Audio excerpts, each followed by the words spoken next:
Finance Committee will come to order.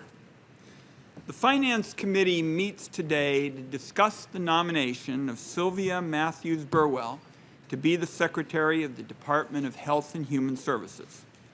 If one thing has become clear in the month since the President announced Ms. Burwell's nomination, it is she is tremendously well respected, not only by those she has led and worked with in the administration, but by Democrats and Republicans in the Congress as well. That should not come as any big surprise. Last year, the Senate confirmed her nomination to be the Director of the Office of Management and Budget by a vote of 96-0. That was a big and well-deserved bipartisan endorsement. And Ms. Burwell's accomplished background and long record of results shows why she has earned that respect.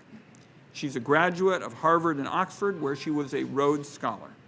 She served in the Clinton administration as a top economic advisor to the President and the Secretary of Treasury.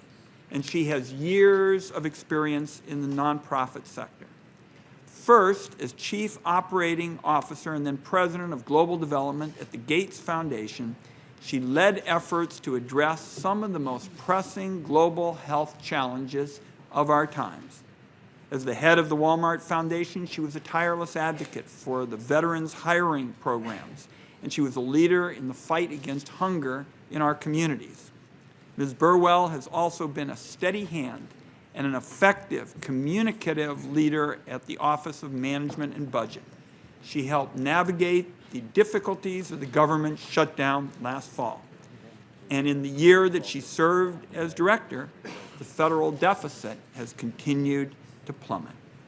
There is also one other important fact to keep in mind as the committee considers Ms. Burwell's nomination.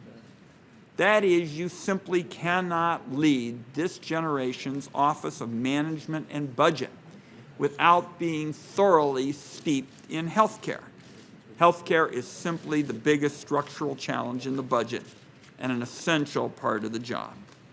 Now, everyone understands the biggest task ahead for Ms. Burwell should she be confirmed as HHS Secretary. The Affordable Care Act will be her central focus each day she serves as Secretary.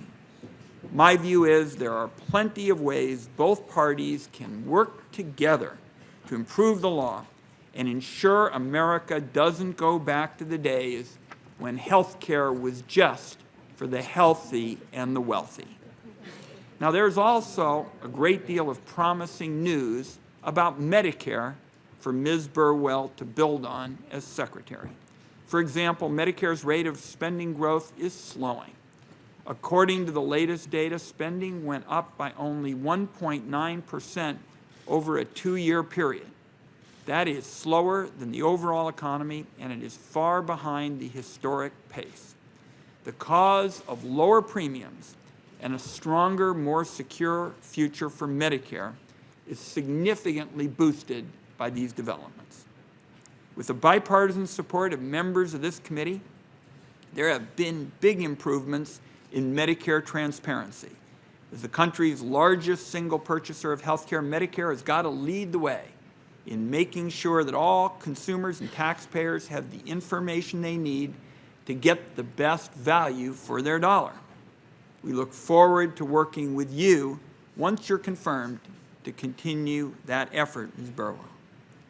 Next, the Congress has never been closer to repealing the flawed Medicare physician payment system and replacing it with bipartisan reforms that reward the quality of care rather than the quantity of care. I'm looking forward to working with you again, Ms. Burwell, once you're confirmed to fix the Medicare physician payment system this year. After that is accomplished, the committee looks forward to working with you on what I view as the single biggest challenge for Medicare's future, that is dealing with chronic disease. Outside of the healthcare arena, the committee is going to have to maintain its close relationship with HHS Secretary on issues like foster care, child welfare, and family support services. And today I'll wrap up by congratulating our nominee, thank her for joining the committee today. The Senate's 96-0 confirmation vote for your current role was clear evidence that you are respected for your commitment to work with people and your thoughtfulness. And following a thorough review, I hope to have your nomination approved by the committee and the Senate as quickly as possible and with equally strong bipartisan support.